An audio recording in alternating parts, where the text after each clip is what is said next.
Este relato es muy lindo, a mí me parece uno de los más inspiradores. Al ver cómo Cristo habla, es algo muy extraño. Hemos visto siempre a Jesús muy compasivo, y aquí le está hablando muy fuerte a una mujer. Vamos a estudiar ese pasaje porque, hermanos, aquí hay mucho más gracia de lo que uno puede imaginarse en estos versículos. En los días de pentecostalismo de mi persona, sí recuerdo una vez al que un hombre empezó a predicar de este versículo. Es mi único recuerdo que tengo de una predicación sobre eso. Y este hombre empezó a hablar su mensaje, que ustedes se imaginarán, poco exegético y poco sujeto a la escritura, y afirmó que cuando Cristo habló de esa manera, le dijo a la mujer perra, pero en un sentido vulgar. Y la prédica del hombre giró alrededor de eso, de que Cristo estaba hablándole a ella de una forma grosera y denigrante. Entonces fíjense, hermanos, que pasajes como este son muy sencillos de torcer, incluso en boca del Señor Jesús, poner palabras que realmente Él no dijo. Porque en griego, les adelanto, la palabra perro tenía dos connotaciones: una para hablar de una mascota y otra para hablar de un homosexual o de un sirviente, una prostituta de un templo pagano.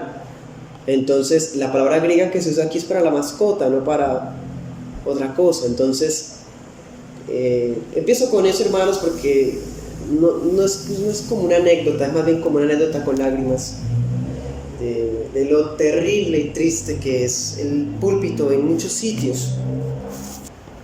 Señor nos guarda, hermanos, no somos mejores, sino que su gracia nos ha sostenido, que su gracia siempre nos guarda. Comencemos. Versículo 24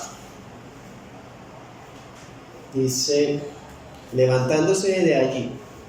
Comencemos, hermanos. El Evangelio de Marcos hemos visto que se caracteriza por ser un evangelio de la acción.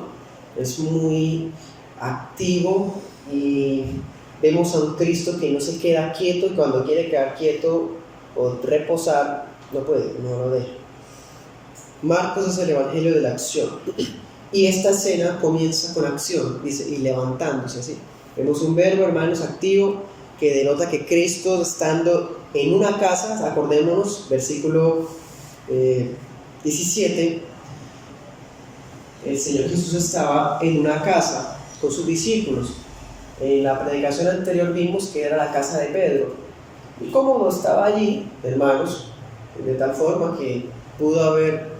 Y esta historia, lejos de ser un relato denigrante, como ese hombre que les comenté al comienzo decía, es realmente una de las más hermosas gracias anticipadas para los gentiles. Recordemos que el Evangelio era dado a los israelitas judíos exclusivamente. Desde luego, en lo largo del Antiguo Testamento hubo hermanos de entre los gentiles. Tenemos a Melquisedec, Rahab, Caleb, en fin, hay muchos que no eran judíos que fueron anexados, como Ruth, etc. Pero eran excepciones realmente, no era como la regla era judíos. Así que esta historia es como un anticipo de la gracia que va a llegar por medio de la iglesia, o para la iglesia, porque hoy día la iglesia está conformada por mayoría gentil, irónicamente.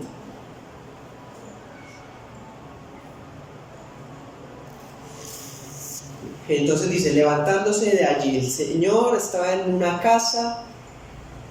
Sabemos que nunca lo dejaban solo, pero está en una casa, hermano, donde pudo quizás haberse acomodado, pero se levanta, ¿sí? Ya es tiempo de continuar con la labor. Ese es el pensamiento del rey. El rey siempre es incesante, perseverante en andar en la obra que el Padre le mandó, como el Señor mismo dijo en el libro de Juan, capítulo 12. Toda la obra que el Padre le dio que hiciera, Él la cumplió, y toda la palabra que el Padre dijo que dijera, Cristo la habló. Entonces Él no va a quedarse, hermanos, en la casa allí. Él va a levantarse y va a seguir adelante. Es un ejemplo para nosotros de que nuestro cristianismo tiene que ser así, hermanos, en pie, activo, levantándonos. Dice, se fue a la región de Tiro. Tiro ha sido un reino que ha sido mencionado a lo largo de la Biblia. Ustedes pueden encontrar profecías sobre Tiro en Amós, en Ezequiel. ¿Sí? Es una ubicación geográfica que ha tenido diferentes apariciones a lo largo del plan de salvación. Nos acordamos, por ejemplo, que el rey de Tiro, Hiram, fue el que mandó la madera para construir el templo de Salomón, ¿cierto? Tenemos también que la parábola de Ezequiel que dice que el príncipe se jactó, que fue creado de lo más hermoso, era el príncipe de Tiro, ¿sí? Entonces vemos que esta mujer pertenecía a ese país, a Tiro. El Señor sale de Galilea para dirigirse a los territorios de Tiro y de Sidón. Cuando leía, hermanos, ese detalle, yo recordaba el caso de Elías. ¿Por qué Tiro y Sidón, Señor? ¿No es tu prioridad los israelitas? Los hermanos, sí. Han pasado 7 capítulos donde el Señor ha estado hablándole a israelitas y los israelitas han venido a Él. Hemos visto en algunos textos que hay gentiles que quieren escuchar, pero como siempre, mayoría son judías, personas judías. Pero ahora el Señor se sale de Galilea adrede para irse al territorio gentil. Hermanos, si los israelitas están mal, corrompidos en su sistema religioso, ¿cómo están los paganos? Aparentemente es extraño que el Señor tome la decisión de salirse de la tierra de Israel para ir al territorio de los paganos, de los incircuncisos, diría Saúl. Esa región de Tiro y de Sidón queda al norte de Palestina. Entonces vemos que no es tampoco un trayecto corto a pie. El Señor está a pie, nunca lo vemos en un camello. La única escena donde lo vemos en un asna es en la entrada triunfal a Jerusalén. Lo vemos siempre, hermanos, a pie llevando el mensaje. Por eso está escrito: cuán hermosos son los pies de los que anuncian el evangelio de la paz, ¿no? Pues estando en Galilea va hasta el norte, que es Tiro. Una vez allí, dice Marcos, entrando en una casa. Mire esos detallitos. Se fue a la región de Tiro y entró en una casa. Otra vez me acuerdo de Elías. Elías estaba en Israel y el Señor lo manda al Sarepta, a la casa de una viuda gentil que casualmente es de Tiro también, la mujer viuda de Sarepta, en el libro de Reyes.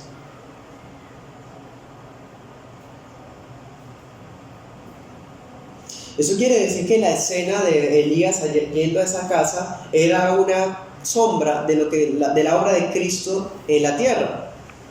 Dice, Cristo les dijo una vez a los judíos: ¿cuántas viudas no habían en Israel? ¿Y por qué Dios sí la mandó preciso a la viuda de los paganos, a una viuda pagana? Eso está en el libro de Lucas. Y cuando eso los de Nazaret, cuando escuchan esa predica, tratan de tirar por el barranco a Cristo porque les molesta que les hablen de esa forma. Pues hermanos, vemos que siempre el Señor ha tenido en su plan, como dice el apóstol Pablo en los libros de Colosenses y Efesios, había un plan misterioso, no había sido revelado. ¿Cuál era el plan?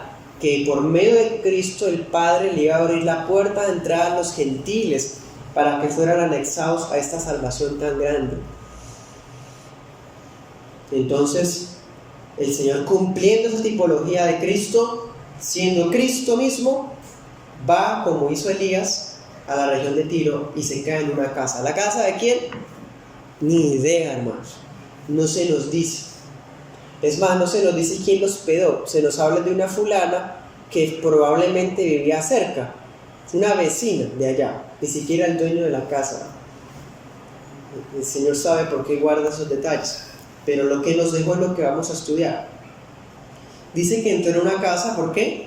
Versículo 24, no quería que nadie lo supiera. No se nos olvide la doble naturaleza de Cristo. Cristo es hombre, Cristo es Dios. No significa, hermanos, que lo que Cristo quiere no lo lleve a cabo. ¿Cómo así? Que Él no quiere ser descubierto y de todas maneras lo descubren, o sea que su voluntad puede ser superada. No, hermanos, es que humanamente hablando, realmente no quería que se difundiera la noticia de que Él estaba allí, sencillamente. Pensemos, Él estaría para descansar allá. Eso lo habíamos visto en Marcos 6:30 al 33. En esa escena, ¿se acuerdan? Antes de multiplicar los panes y los peces, el Señor se había alejado para reposar, para descansar. Pero hermanos, la gente no lo dejó descansar. Tal vez, hermanos, probablemente su deseo era reposar en su humanidad junto a sus discípulos, tal como ya habíamos visto en Marcos 6. Entonces, por eso dice que no quería. Bueno, por eso dice que no quería. No porque fuera su voluntad soberana siendo pasada por alto. Entonces el rey se mantuvo aislado en esta región. Y sí que estás aislado, hermanos. Si nos acordamos, Herodes tenía ganas de verlo. Los fariseos ya están armando el complot para hacer daño. Los judíos, muchos estaban en contra. Eso lo podemos ver sobre todo en el Evangelio de Juan. Entonces, todo es provechoso, hermanos, para el provecho propio y de sus discípulos, alejarse por un tiempo. Sí, tampoco es mucho, pero se aleja, hermanos, a la región de los paganos, de los gentiles. Versículo 25. Bueno, el 24 al final dice: no quería que nadie lo supiera, pero no pudo pasar inadvertido. Dice en otras versiones, no pudo esconderse. El 25 dice: una mujer cuya hijita tenía un espíritu inmundo, enseguida al oír hablar de él, fue y se postró a sus pies. Se supone que está en secreto, ¿no?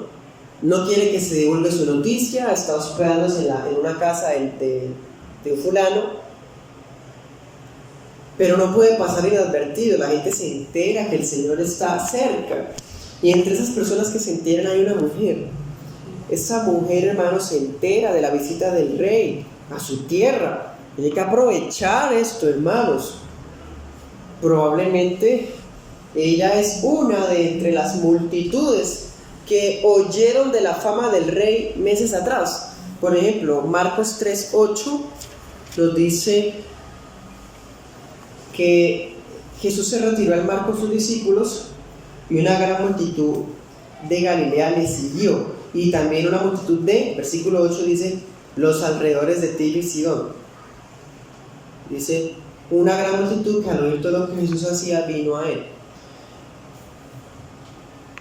Quizás ella estuviese en esa multitud, quizás ella era familiar o amiga de uno de los que llegaron emocionados de esa multitud. El caso es, hermanos, que la fama llegó hasta los oídos de esta mujer, de esta fulana. Escuchó del rey y oyó de la fama del Señor. Miremos Lucas 6:17. Descendió con ellos y se detuvo en un lugar llano, y había una gran multitud de sus discípulos y una gran muchedumbre del pueblo de toda Judea, de Jerusalén y de la región costera de Tiro y de Sidón. ¿Sí? Eso nos confirma una vez más que la fama del Señor ya había trascendido los límites de Israel, incluyendo el norte. Volvamos a Marcos 26, nos da un detalle. Dice, la mujer era griega. Esa expresión griega es similar a la expresión judía. La palabra judía significa que es de la tribu de Judá, pero poco a poco se empezó a generalizar para referirse a los israelitas. Pues similar a esa expresión de la palabra griego. No significa que ella fuera de Grecia, ¿no? Significa es que ella hablaba griego, y que la palabra griego significa que no es judía, que es gentil. que es incircuncisa, que no hace parte del pacto de ninguna manera, ni por papá, ni por mamá, ni por nada. Es una persona extranjera. Eso es lo que significa griego. Y hermanos, recordemos que el Evangelio de Marcos fue escrito para la iglesia de Roma. O sea, que cuando los hermanos de Roma, que pues son gentiles en mayoría, ven esta escena, para ellos es muy aliciente, muy bonito, muy hermoso. Porque se están dando cuenta que Cristo también tuvo contacto con gente como ellos. Gente como ellos que no era judía, sino que eran griegos, o sea, gentiles. Pero mire, esto es más radical. 26 dice que es una griega y es sirofenicia.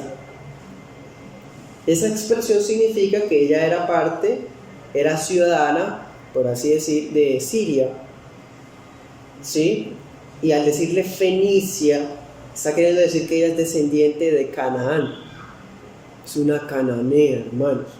Es una mujer.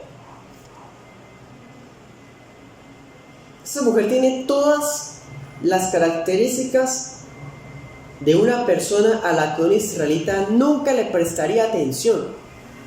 Extranjera, incircuncisa, griega, sirofenicia, cananea y mujer. Para un judío era, hermano, despreciable escuchar a una mujer así. Si recordamos, por ejemplo, la escena de la mujer samaritana, esa mujer se sorprende: ¿estoy siendo judío? ¿Me estás hablando? Imagínense con una sirofenicia, hermanos. El Señor Yahweh había dicho en Deuteronomio, en Éxodo, que tenían que matar a los cananeos, que no tenían que hacer alianza con ellos. Y el rey que dijo esas palabras está aquí con una de esas personas. Pero él ya no vino, hermanos, a perder a las almas, sino a que todas fueran salvas por medio de él. Por eso es que para un miembro de la iglesia de los de Roma, leer esta historia es muy fascinante, por todos esos detalles que nos está dando Marcos. Y me parece muy interesante que hayan ubicado ese relato aquí en Marcos 7. Me gusta mucho, a mí personalmente me agradó muchísimo que el que distribuyó los capítulos lo haya hecho así, de esta forma. Me parece que es uno de esos capítulos donde por fin hay una buena decisión. Porque, ¿qué vimos en las predicaciones anteriores? Vimos sobre las tradiciones, vimos que Cristo probablemente había tenido contacto con gentiles y que estaba comiendo sin lavarse las manos. Y eso para los fariseos era, uy, qué grave, qué terrible. Luego vimos lo que realmente contamina al hombre, diciendo que Cristo santificó todos los alimentos y eso incluía también a los gentiles. O sea, este capítulo 7 es uno de esos capítulos que anticipan la gracia para los gentiles. Es uno de esos capítulos que el centro es la gracia de Cristo siendo derramada aún sobre gente fuera de Israel. Pues como hemos visto, hermanos, es repugnante para un judío tener contacto con este tipo de gente. Y esa mujer lo sabe. Los judíos son caracterizados no solamente ahora, sino también en el tiempo de los romanos, cuando el Imperio Romano, por ser muy como apáticos. Precisamente es por todas estas costumbres. Los judíos más religiosos eran personas apáticas, indiferentes y arrogantes. Ella sabe que un judío, Cristo es un rabino, es un maestro hebreo, judío, no va a hablarle fácilmente. Por eso vamos a ver la intrepidez de esta mujer. Dice, enseguida al oír hablar de, miren eso, primero apenas escucha de Cristo, averigua en dónde, en cuál casa, en qué barrio, sí, qué dirección, y enseguida, hermanos, va en búsqueda de él. Y luego dice, una mujer cuya hijita. Marcos siempre es tan vivo en su lenguaje que hasta hace esto. Él le dice hijita. Algunas versiones lastimosamente no conservan ese diminutivo, pero Marcos sí lo está utilizando. La Biblia de las Américas sí lo conserva, aquí dice hijita. Pero hay otras versiones que no. Dice solamente hija, niña. Pero Marcos quiere dar como esa sensación de ternura. Su hijita está mal. Nos dice que tiene, está poseída. ¿Se acuerdan cuándo más Marcos había dicho hijita? Ya en una enseñanza Marcos nos había dicho que la hijita de fulano estaba mal. La hija de Jairo, en Marcos 5:23, dice, le rogaba con insistencia diciendo, mi hijita está al borde de la muerte, te ruego que vengas. Entonces fíjese, ¿y qué más dice sobre Jairo allá? En Marcos 5:23, leámoslo desde el 22, dice, y vino uno de los oficiales de la sinagoga llamado Jairo, y al verle se postró a sus pies y le rogaba con insistencia diciendo, mi hijita está al borde de la muerte, te ruego que vengas y pongas las manos sobre ella para que sane y viva. Ahora vengamos para acá. Ahorita vimos un hombre líder de la sinagoga, o sea, un israelita puro. Y Marcos está utilizando los mismos elementos de la fe de Jairo, el líder de una sinagoga judía, para una sirofenicia anónima, que ella cayó a sus pies, lo mismo que había caído Jairo. Y le dice, mi hijita, lo mismo que dijo Jairo. Pero hay una diferencia, hermanos, y tiene sentido. La niña de Jairo tenía una enfermedad, pero esta hija de la sirofenicia está endemoniada. Es algo terrible, algo tremendo. No sabemos por qué, no sabemos qué síntomas eran, no sabemos cómo se le dio el diagnóstico de que era posesión.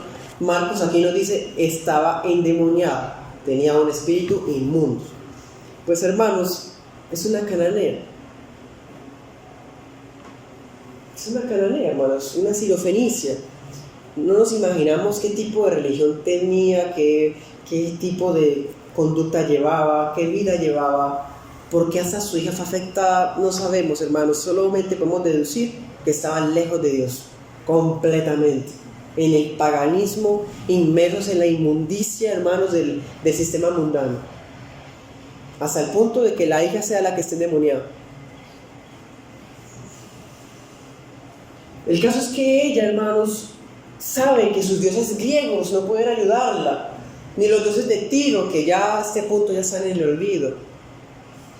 Pero hay uno que hizo que su pueblo fuera regresado a su tierra y que he escuchado que se hizo hombre y vino, o por lo menos que envió al Mesías ya. Ella sabe en dónde está, debe aprovechar esta oportunidad. Y le implora por su niño.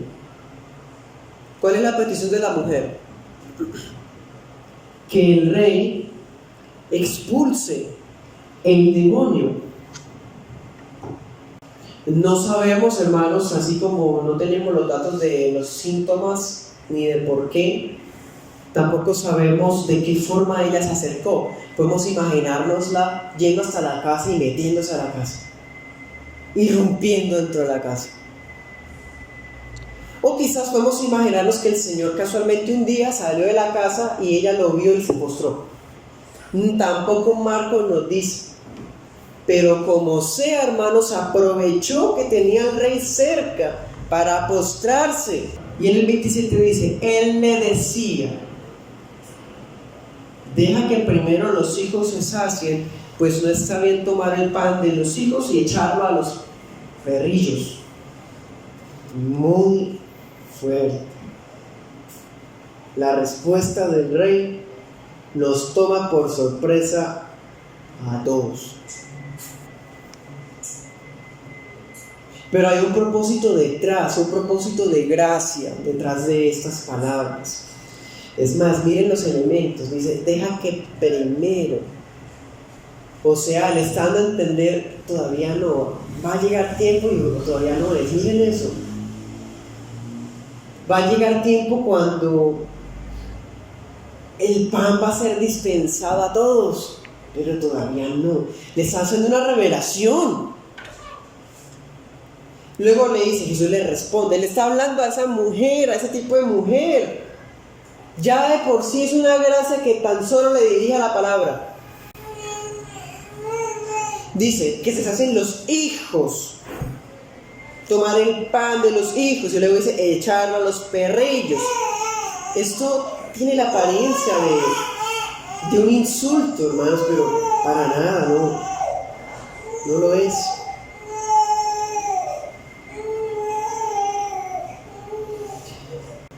El Señor con esas palabras está dando a entender que todavía no era el tiempo de los gentiles. La puerta a salvación no había sido abierta para nosotros en general todavía. Habría que esperar. Primero el Señor debía brindar su provisión de misericordia para los israelitas, el pueblo del pacto de primero. Bueno, pero la gracia está aún en estos detalles, porque aunque sí el Señor vino a rescatar las ovejas perdidas de Israel primero, vemos en distintas escenas de la Biblia que los gentiles participaron de alguna manera del ministerio de Cristo. Ahorita leímos en Marcos 3:8. Los gentiles escuchaban las prédicas, venían por milagros. Vimos ahorita también eso en Lucas 6:17. También, hermanos, vemos en el Evangelio de Juan, en el capítulo 12, que unos griegos vienen a donde Cristo está y le hablan a Felipe, Felipe le habla a Andrés, y los dos van y le dicen a Cristo. Entonces el rey es soberano para hacer excepciones, y ella es otra prueba de esas excepciones, sea que haya sido frente a la casa, en la cuadra, o se haya metido allá a la casa. De todas maneras, te ruego, mi hijita está poseída, mi hijita está muy mal, es una mujer desesperada, hermanos. Y el rey le dice, ni siquiera Marcos siempre nos dice la mirada, ¿se acuerdan? Marcos nos ha dicho y miró y vio. Aquí no nos dice, no sabemos ni siquiera si el Señor la miró o no. Pero con que haya dicho esas palabras ya nos deja pensar, hermanos, un poquito más allá, porque dice, deja que primero los hijos se sacien y después los perrillos. Pues las palabras de Cristo están buscando que esta mujer confiese su fe personal y real, porque el reino está solo. Cuando Elías, en Primera de Reyes 17:8, fue a Sarepta, él no estaba solo. Elías estaba con un criado. Eran dos. Pero aquí Cristo no está solo ni con otro. Tiene a 12 personas con él hospedándose en la misma casa. Eso significa, hermanos, que el Señor quiere darles una enseñanza a los discípulos. Y es una enseñanza que está en privado casi, porque ellos están ahí casi como descansando. Y de repente llega ella, otra vez viene a interrumpirnos el descanso. Sí, hermanos, eso debe ocurrir. Pues el Señor dice esas palabras con un propósito. Él quiere despertar a la mujer en su espíritu, que ella misma diga las palabras, para que cuando ella las diga, los discípulos estén ahí presentes oyendo esa respuesta. Una respuesta que no hemos visto hasta ahora en ningún lado. Si esa mujer no fuera hija de Abraham, si su fe no es genuina, brindarle un favor divino sería como dar la comida que pertenece a los hijos a un perro. ¿Eso será que lo tienen claro los discípulos? Seguro que sí, hermanos. Eso es lo que más fácil se aprende. Uno aprende más fácil las cosas que son así aparentemente duras que las cosas que uno tiene que ceder en gracia. Pues los discípulos, cuando oyen a Cristo, hasta lo habrán admirado. Uy, qué buena respuesta. Sí, Señor, échala. qué bueno, sí, esa mujer ni para qué le responde, no, que se vaya. Pero la enseñanza, hermanos, ellos tienen que recibirla, porque esa mujer es una cananea, pero ella es hija de Abraham por la fe. El Señor quería mostrarle a sus discípulos que Él tenía un pueblo suyo aún fuera de los límites de Israel. Y aunque Tiro y Sidón eran descendientes del maldecido Canaán, como dice Génesis 10:10 y Génesis 9:25, allí habría más gente con una fe viva de lo que los apóstoles vieron durante todo el ministerio terrenal de Cristo. Miren este detalle, hermanos. El rey había venido a traer un mensaje capaz de romper la maldición del patriarca Noé. Noé dijo: maldito sea Canaán. Y Cristo está dándole salvación a una hija de Canaán.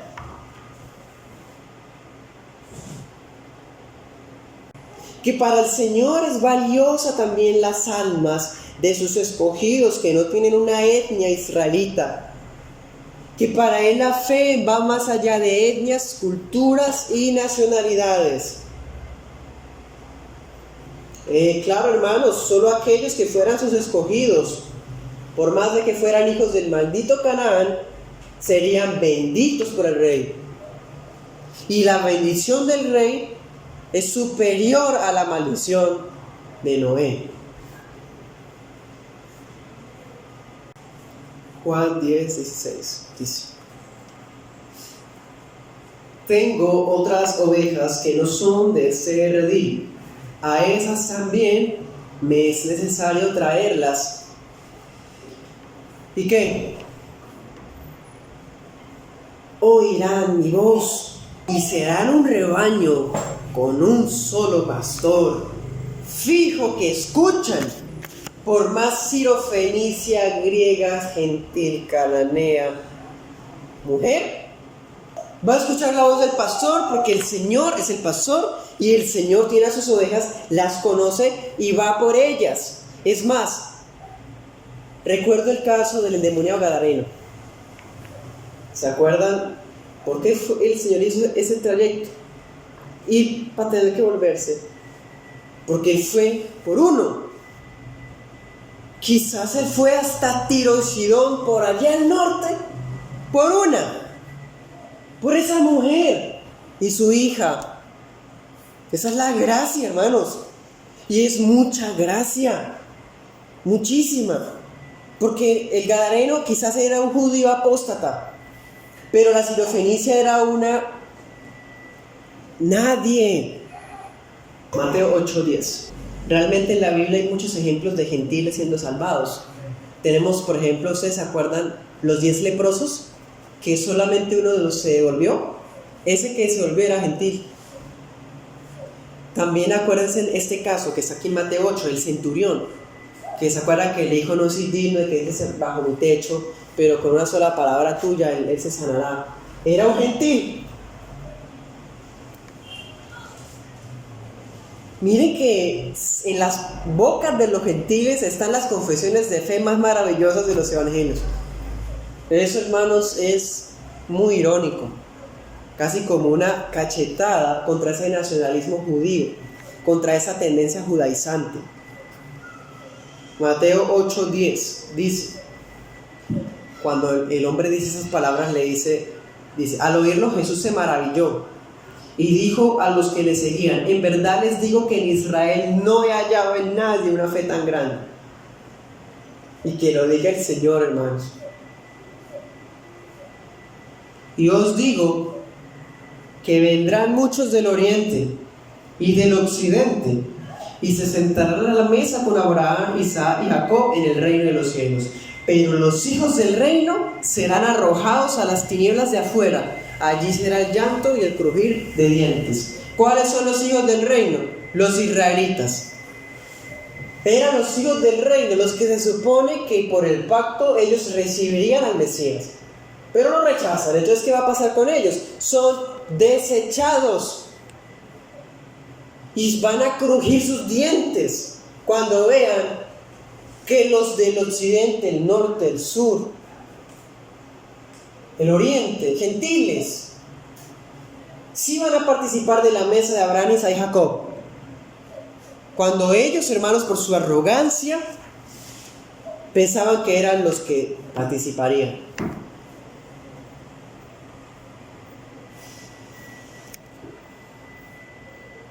Bueno, aquí entonces en Marcos vemos esa confirmación.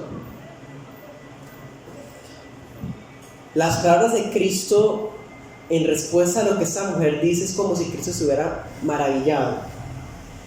Se maravilla con las palabras del centurión, ahora se maravilla con la confesión de esta mujer. Y realmente, hermanos, son palabras que debemos aprender de ellas.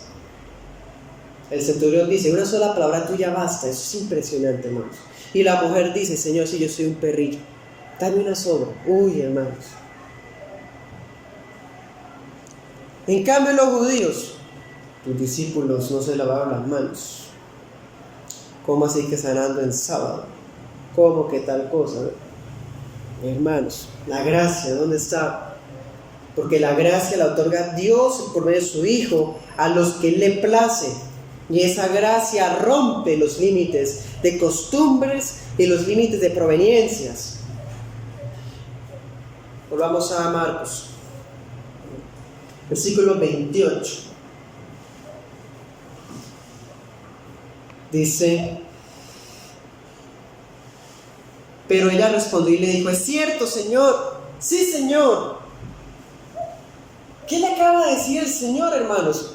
Probablemente ni siquiera la habrá mirado y le hizo unas palabras por las que ella pudo haberse ofendido. Uy, qué denigrante, yo tengo dignidad, me ofendió, qué grosero. No, porque la fe no es no se ofende, hermano. La fe no se ofende así fácilmente. Ella, en vez de reclamar, devolver un insulto, por portarse grosera, dice: sí, Señor. Eso es humildad, hermanos. Es persistencia. Ya le dijeron que no. Bueno, no directamente, pero le insinuaron que no, pero ya sigue, hermanos. Ella está aceptando su condición sin esperanza. Ella está diciendo: yo soy una pecadora que ahorita soy desgraciada, pero ya que la gracia me ha otorgado el don de tenerte a mi lado, quiero aprovechar así sea una migaja.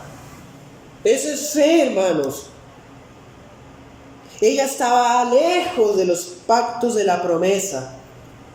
¿Qué le compete a ella el pacto de Moisés, el pacto con David? ¿En qué, hermanos? Alejada, hija ni siquiera de Abraham, era una cananea. Pero ella dice: sí, Señor, eso soy. Eso soy. Pero el Señor puede cambiar nuestra condición. Eso éramos ustedes y yo, perrillos, perros mendigos, a la mesa de un Dios soberano que se dignara mirarnos en su gracia. Y lo hizo. Y nos volvió hijos. Ahora los hijos del reino fueron desechados y nosotros fuimos sentados a la mesa. Eso es mucha gracia. Mefiboset dice: no soy digno porque soy un perro muerto. Y David le dice: yo hice un pacto con tu papá. Vas a comer como un príncipe, como uno de mis hijos, a mi mesa. Eso es el Señor con nosotros. Eso éramos, hermanos. Pero el Señor cambió nuestra condición. Vamos a Efesios 2:11. Recuerden, pues, que en otro tiempo ustedes, los gentiles en la carne, llamados incircuncisión por la tal llamada circuncisión hecha por manos en la carne, recuerden que en ese tiempo estaban separados de Cristo, excluidos de la ciudadanía de Israel, extraños a los pactos de la promesa, sin tener esperanza y sin Dios en el mundo. Pero ahora en Cristo Jesús, ustedes que en otro tiempo estaban lejos, han sido acercados por la sangre de Cristo, porque Él mismo es nuestra paz, quien de ambos pueblos hizo uno, derribando la pared intermedia de separación. Él abolió en su carne la enemistad. Hermanos, eso éramos. Es bueno recordarlo cuando querramos comportarnos arrogantes o inmisericordios con los hermanos. No se nos olvide que éramos iguales, éramos descritos de la misma forma, hermanos. Pero ahora hemos sido acercados sin nada más. Ahora volvamos. La mujer dice: sí, Señor. Le está diciendo Kyrios, Adonai. Le está diciendo Señor. Está reconociendo desde su corazón que Jesús es el Señor Jehová. Está reconociendo en su corazón que es el Rey Dios de Israel hecho carne. Que Jesús es el Señor. Es la confesión de fe fundamental. Y ella está diciéndola: sí, Señor. Pero también los perritos comen debajo de la mesa cuando los hijos tiran las migajas.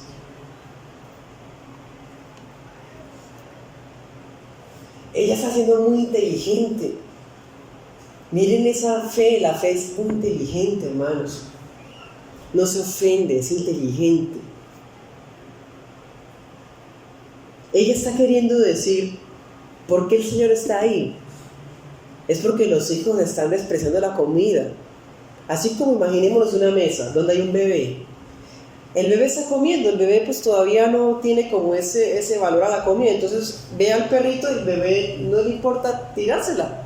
Entonces ella está diciendo: los bebés, los hijos le tiran la comida a los perrillos. Y me está pasando esta oportunidad a mí. Hicieron o permitieron que tú estuvieras aquí. ¿Sí me entienden? Es la oportunidad, hermanos. Ella no está reclamando, ella no está decretando, ella no está mandando, porque ella sabe que las palabras de Cristo, aparentemente duras, son una gracia que se le está brindando ahí mismo. Es un adelanto de los bienes que estaban destinados para los gentiles en la iglesia. Ella quiere probarlo con anterioridad. Ella quiere un demo. Ella quiere una abrebocas. Ella quiere una probada de antes de cuando lleguen las bendiciones. Ella quiere un anticipo. Quiere, hermanos, eso es una petición muy inteligente, muy sagaz, admirable realmente.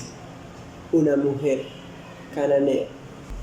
La fe viva de esta mujer se refleja en un carácter dócil y suave, aún frente a lo que parece un insulto. Las mujeres de fe, hermanos, tienen un carácter dócil y suave, aún frente a lo que parece un insulto. No son mujeres que están a la defensiva, o que son fácilmente ofensivas, o que son personas irritantes. Hermanos, eso es algo que esa mujer le está dando ejemplo a una cristiana que actúe así. Y no solo las mujeres, también los varones, hermanos, debemos aprender mansedumbre y templanza.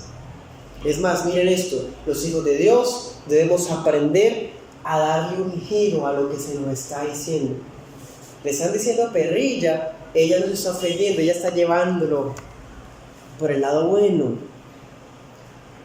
Debemos aprender a hacer eso, hermanos. Darle un giro a lo que nos parece ofensivo y denigrante para verlo desde el lado bueno. Ella acepta su condición, no se ofende por esas palabras, las acepta y dice: sí, Señor, soy un perrillo, pero que estoy aquí pendiente que me caiga una sobra. Eso es fe humilde y persistente. Esa mujer expresa, hermanos, que está dispuesta a probar tan siquiera una sobra de la gracia del Rey. Así sea una sobra. Yo quiero un poquito. Ese bocadito de gracia va a ser más que suficiente para saciar el hambre de mi alma y para sanar la necesidad de mi hija. Ella lo sabe, porque tiene fe viva.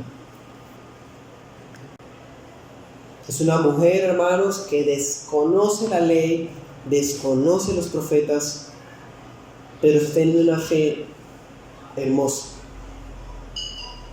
Y ese día, hermanos, su petición es concedida. Esa mujer de aquí de Tiro, podemos imaginarnosla siendo miembro de la iglesia de Cesarea, por ejemplo, siendo miembro de las iglesias en Hechos.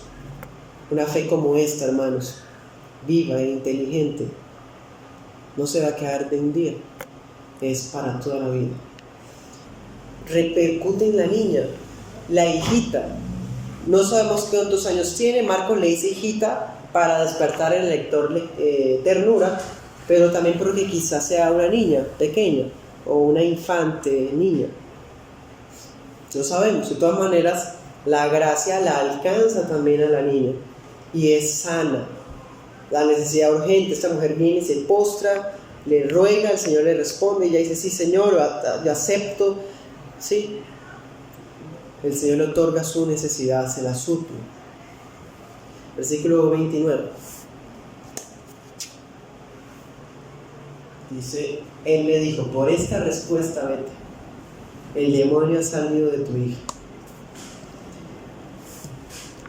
Para nosotros parece otra vez despectivo, o sea, la echa. Hermanos, cuando una persona quiere ver el lado malo a algo, lo va a encontrar. Ay, le dice perrilla y ahora la echa. Hermanos, Dios santo, aquí está diciendo la palabra: por esa respuesta vete, o sea, tu necesidad ya la suplí, ya respondí tu petición, que hasta puedes irte ahora mismo y puedes verificarlo. Tu fe ha sido genuina y esa fe, yo he actuado por esa fe, ¿sí? Cuando el rey dice esas palabras, el rey la manda a su casa, donde ella va a encontrar a su hija liberada del espíritu inmundo. Su fe fue sagaz, su confesión fue inteligente. Podemos imaginarnos a esa mujer, otra vez no se ofende, sino que se para y sale de esa casa, o se pone en pie si estaba en la calle y va corriendo hasta su casa. Sabe que el rey dijo, el rey declaró que así iba a ser, pues es verdad. Podemos imaginárnosla corriendo, hermanos, hasta allá. Y cuando entra, abre las puertas de la casa y encuentra a la niña, está en la cama. Marco nos da ese detallito, un detalle que es muy personal. La niña está recostada tranquilamente en su cama. La otra vez, cuando Cristo dijo Talita Kumi, el Señor entró con Pedro, Jacobo, Juan y los papás de la niña, ¿se acuerdan? Pero en esta ocasión la sirofenicia se fue sola a la casa. Allí, recostada tranquilamente en su casa, estaba su hijita sana.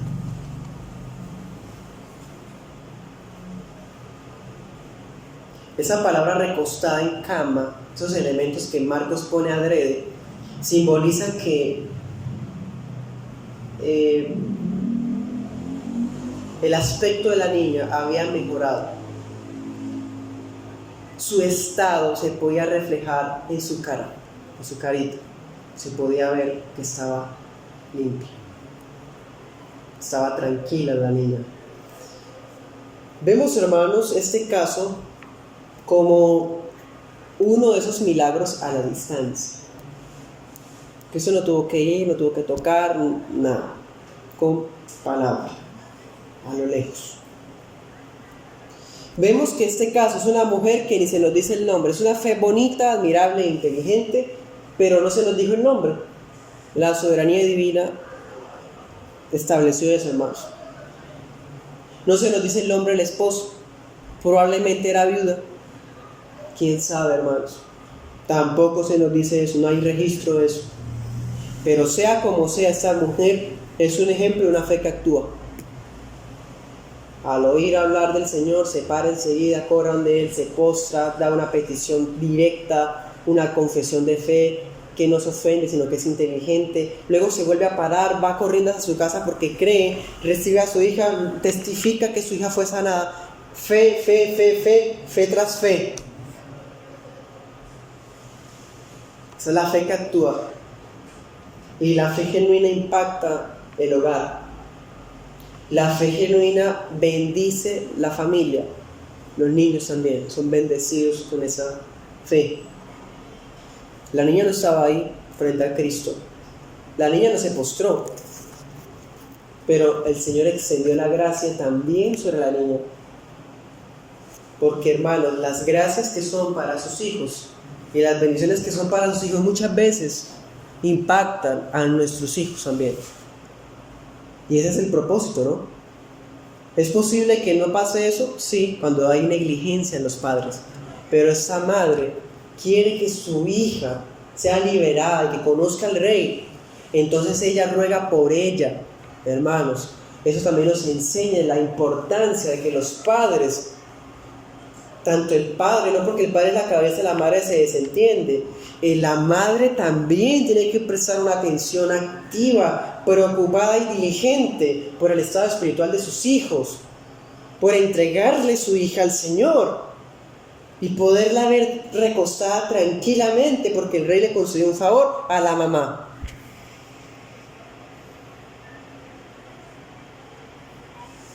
¿Cree usted en estas palabras? ¿Y que el Rey sigue siendo el mismo de ayer hoy?